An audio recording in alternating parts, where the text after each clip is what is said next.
上一期蓝绿场不跟风的态度着实让我们欣喜。Testway 给出主观综合评分 ，OPPO Find X 8分 ，vivo Nex 8.1分。微博有942位网友给出 OPPO Find X 平均分6.9分，361名网友给出 vivo Nex 平均分7分。看来大家还是喜欢 vivo Nex 多一点。那为什么你们都跑去给 Find X 投票啦？来自 YouTube 的网友 Richard Way， 我唯一无法接受的是他们两个的 UI 都丑死了。外表再好看，没有内在，真的是。来自哔哩哔哩的网友风徘徊的小巷子说：“我从来都不会跟风买手机，你问我为什么？贫穷使我清醒。”骚年，请在今天的节目里寻找亮点。贫穷使我怀旧。来自优酷的网友大头吉娃娃说：“就问一个问题，这让我咋偷拍小姐姐？偷拍什么小姐姐？全面屏才更好看。”本期我买了一块表，最终用它来看了时间。佳明 Fenix 5 Plus 一块运动手表，圆形的表盘和常见的手表一样，坚硬的表圈、坚硬的表盘以及蓝宝石玻璃。半透反射型的屏幕，这和索尼电子说的水墨屏显示原理还是有区别的，但都是光线越强越清楚，即使在夜晚也有背光灯，和 Apple Watch 一样支持抬手亮屏。你看我这样子，它会亮；这样子，它也会亮。你看我这样子，它会亮；这样子，防水100米。以及怎么会没有心率感应？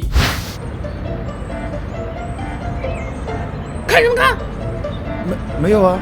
看你这个心率跳得这么快，看什么看？炸呢？为什么？我买的情人节套餐怎么办？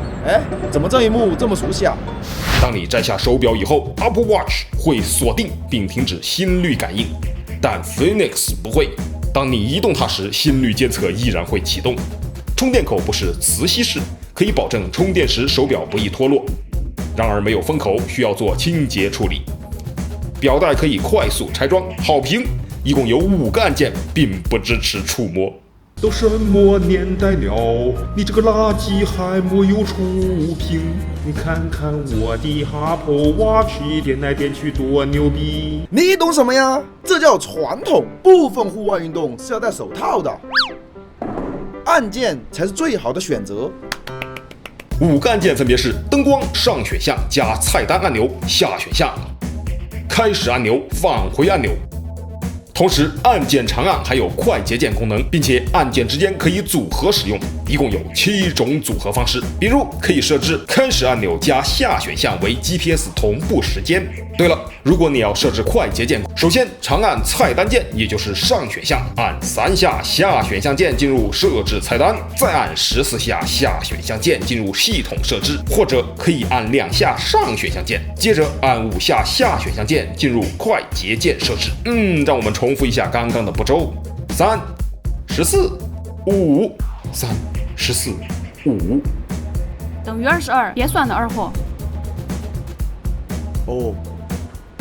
按上下选项键，则可以切换到小工具界面。佳明手表的小工具界面同时间表盘在同一层级，你可以查看例如温度以及最低要的 ABC 界面，可以查看高度计、海面气压以及指南针。你也可以自定义小工具列表，比如说我要添加一个心率，看清楚了吗？没有不会倒回去看啊。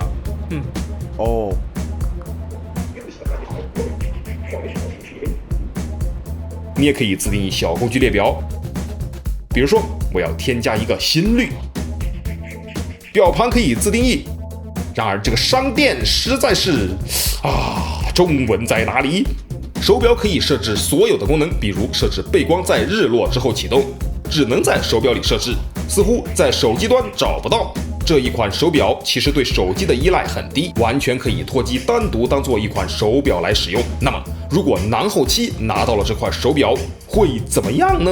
我去年买了一块表，现在我要想一想怎么发朋友圈。于是我掏出了手机，拿错了。于是我又掏出了我的手机，然后没有找到微信。最后我掏出了我的屏幕，虽然这个屏幕上有一个刘海，但是我打开了我的微信，点开了朋友圈。我今天买了一块手表，好看，防水，可以计步，功能多，续航久，迪奥达 Apple Watch。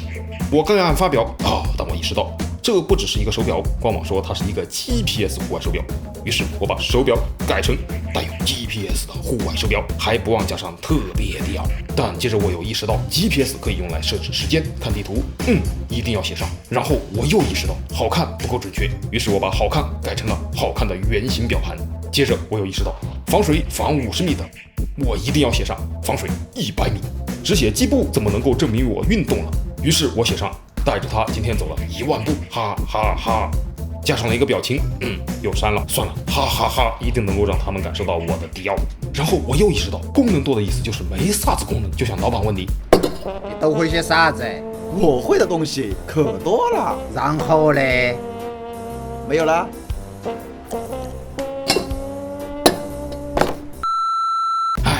于是我写上还可以登山、跳伞、高尔夫，又加上了等等等等。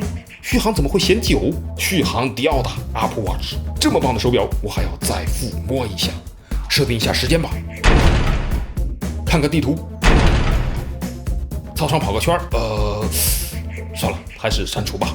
等等，那这个 GPS 有卵用，还是删除了吧。还有这个好看，就是比 Apple Watch 好看，哼。我操，骚你算了，不和大法计较，删了。防水100米是什么意思啊？就连 Apple Watch 防水50米都能说游泳和大海，深藏功与名，还有日行1万步这种事情。南后街，你还在这里吃啊？刘旭都走了，你应该吃单身狗套餐才对啊！我的朋友圈比你多走几步，嘿嘿嘿。那么哪里可以买到呢？跟你这个一样啊，8707。你网页只看8面的吗？你下面就是这个。据说南后期和 PY 君就这样走了下去，而我选择打车。算了，还是删了吧。登山、跳伞、高尔夫，虽然爱啪啪里有一个高尔夫球场资料，看着就很贵，实际上也很贵。算了，我消费不起耶！现在我朋友圈就剩下续航迪奥的 Apple Watch 了耶。佳明 Phoenix 5 Plus Testway 给出主观综合评分6分。如果只是为了进行跑步、日常计步、心率检测等简单的功能，并不值得购买。爱啪啪界面并没有别人家的孩子容易上手，商店界面简陋，更像是一个半成品，中文适配也没有做好。虽然有 GPS， 但是虽然光线越强，屏幕越清楚，适宜户外运动，然而室内就看不清了。有背光，但边缘的锯齿感实在是……如果你是一个户外运动爱好者，也有过户外运动的经验，那么这款表能够为你带来的气压监测、高度记录、指南针等都可以是你的参考。注意，仅仅是参考，用知识与经验来武装自己，一定比盲目依赖设备更靠谱。热爱户外运动的你一定明白。佳明 Phoenix 5 Plus 的设计思路有别于其他智能手表的地方在于，它可以作为一款脱离手机单独使用的手表。你可以在这款手表上进行比手机爱啪啪还全面的设置，右上角的按键可以让你一键进入到运动状态。如果只是为了激励自己运动， Apple Watch 已经足够好了。安卓用户一个手环有什么不可以呢？甚至它都可以显示24个文字了。还有这句话我是觉得特可笑，但是他们说很重要。最后南后期还是发了一条朋友圈，我去年买了个表5880元。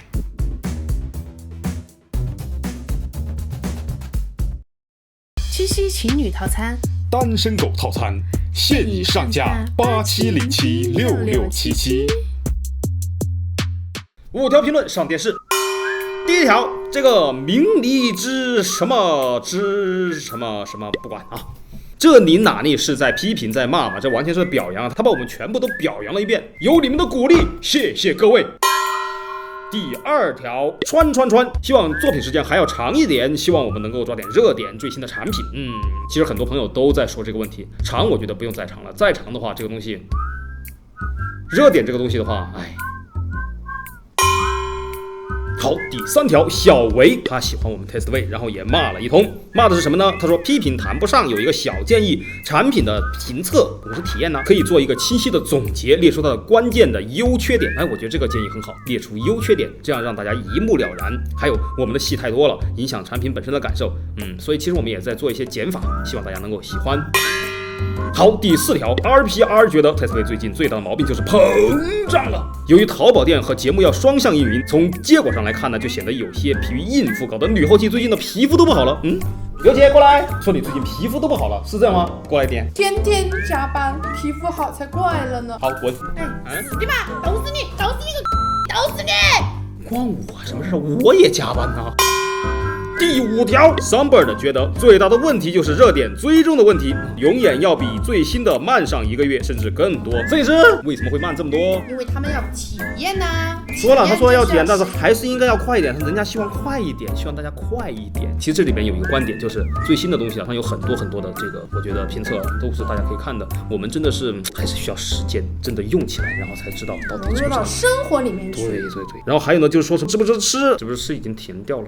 可惜了，没有方便面吃了。现在，谢谢你的鼓励。好，以上这5位朋友，我们会给大家寄出3周年纪念 T 恤以及绝对不是刀片的神秘礼品，谢谢你们。再次提醒大家，7夕马上都要到了哈，送女朋友的，买给自己过单身7夕节的87076677，赶紧下单喽！最后，淘宝评论3个电视，那个旺旺号 T0129说 Tesla 家的零食特别好吃。每次买完都刚发货都确认收货了，为啥子？因为那是信任，绝对的诚信卖家。节目也是特别的好看，尤其是 BBT， 希望你们越来越好，求帅帅的老板上电视。谢谢那位铁丝的信任，我们将继续努力，一定让你们买了都不后悔。Testway， 帮你 try before you buy。